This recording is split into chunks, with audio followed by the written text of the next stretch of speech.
வணக்கம் மக்களே! ரேஷன் அட்டைதாரர்களுக்கு வெளியான 2 புதிய அறிவிப்புகள் மக்களே! அனைத்து பொதுமக்களும் காணொளிய கடைசி வரைக்கும் பாருங்க. இந்த மாரி பயனுள்ள தகவலை உடனுக்குடன் தெரிந்து கொள்ள நம்முடைய சேனலை மறக்காம சப்ஸ்கிரைப் பண்ணி வச்சுக்கோங்க மக்களே! இந்தியாவில் ரேஷன் கார்டு மூலியமாக ஏழை எளிய மக்களுக்கு அரிசி மற்றும் பருப்பு போன்ற பொருட்கள், அத்தியாவசியமான பொருட்கள் மலிவு விலையில் வழங்கப்படுகிறது மக்களே! அது மட்டும் இல்லாமல் இந்த ஒரு நிலையில்தான் மத்திய அரசு திட்டத்தின் கீழ் இனி ஒவ்வொரு ரேஷன் கார்டுதாரர்களுக்கும் இலவச ரேஷன் வழங்கப்படும் என பிரதமர் மோடி அவர்கள் அறிவித்துள்ளார். அதன் பிறகு சில மாநில அரசுகளின் அரிசி மட்டுமின்றி பாமாயில், கோதுமை, பருப்பு, சர்க்கரை போன்ற பொருட்களும் இலவசமாக வழங்கப்படுகிறது.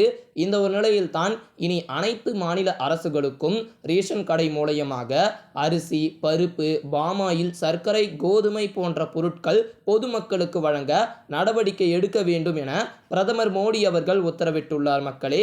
இதற்கு முன்னதாக சில ரேஷன் கார்டுதாரர்களுக்கு மட்டுமே அரிசி மற்றும் பருப்பு மட்டுமே கிடைத்த நிலையில் தற்போது புதிய உத்தரவின்படி, அதாவது பருப்பு வகைகள், எண்ணெய் மற்றும் சர்க்கரை போன்றவற்றைகளுக்கு இனி இலவசமாக கிடைக்கும் என்றும் தெரிவிக்கப்பட்டிருக்கு.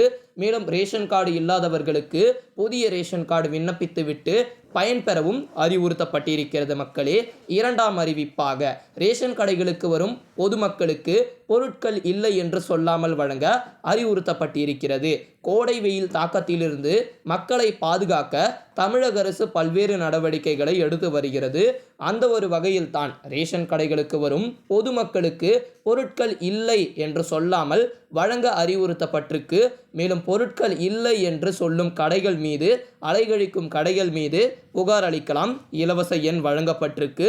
18 20 59 9 59 50 என்ற இலவச எண்ணில் புகார் அளிக்கலாம் மக்களே! தமிழ்நாடு வாணிப கழகம் தெரிவித்திருக்கிறது.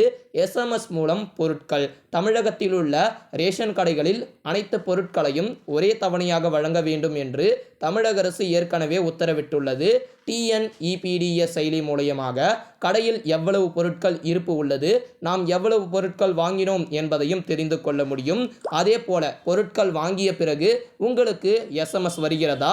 பெரும்பாலான மக்களுக்கு SMS வரவில்லை என்று புகார் வர தொடங்கி இருக்கிறது. பழைய நம்பர் மாற்றி இருந்தால் கட்டாயம் உங்களுக்கு SMS வராது.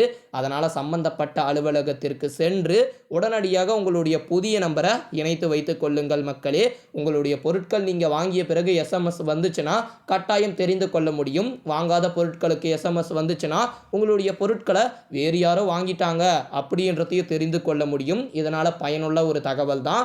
ரேஷன் கடையில் உள்ள பொருட்களினுடைய விவரத்தை தெரிந்து கொள்ள PDS என டைப் செய்து இடைவெளி விட்டு 101 என டைப் செய்து 97 73 90 40 50 என்ற ஒரு எண்ணுக்கு SMS அனுப்பலாம் மக்களே! அதே முறையில் PDS இடைவெளி விட்டு 102 என SMS அனுப்பினால் கடை திறந்திருக்கிறதா மூடி இருக்கிறதா என்பதும் தெரிய வரும் மக்களே!